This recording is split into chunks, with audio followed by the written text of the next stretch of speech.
വാ ഒരു മാങ്ങ ചമ്മന്തി ഉണ്ടാക്കിയാലോ. നിസ്സാരം, ഞാൻ പഠിപ്പിച്ചു തരാം. ആദ്യം തന്നെ ഒരു മാങ്ങ ഇങ്ങെടുത്ത് അവനെ അങ്ങോട്ട് ചെത്തി നോക്കിയപ്പോൾ അല്ലേ അവൻ പഴുത്തതാ. സാരമില്ല, അടുത്തതെടുത്തു.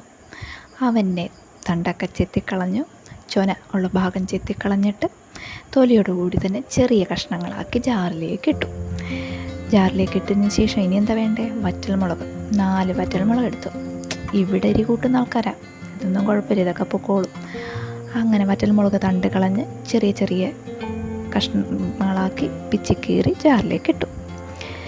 എന്നിട്ട് ഉപ്പ്, ഇവിടെ കല്ലുപ്പാണ് ഉപയോഗിക്കുന്നത്, ഒരു തവി കല്ലുപ്പും ഒഴിച്ചു. അങ്ങനെ അരച്ചിങ്ങെടുത്തു. അരച്ചെടുത്തപ്പോഴല്ലേ മണ്ടി ഉള്ളിയിട്ടില്ല, ഒരു കുഞ്ഞ് സവാളയും കൊച്ചുള്ളിയും കൂടി ഇട്ട് അവനെ ഒന്നുകൂടെ അരച്ചിങ്ങെടുത്തു. അരച്ചെടുത്തപ്പം എരിവ് ബാലൻസ് ചെയ്യാൻ വേണ്ടി ഇനി നമുക്ക് പച്ച വെളിച്ചെണ്ണ ഒഴിക്കാം. അങ്ങനെ പച്ച വെളിച്ചെണ്ണ ഒഴിച്ച് അവനെ മിക്സ് ചെയ്തെടുത്ത് ഇനി ഇഷ്ടം പോലെ ചോറുണ്ണാം.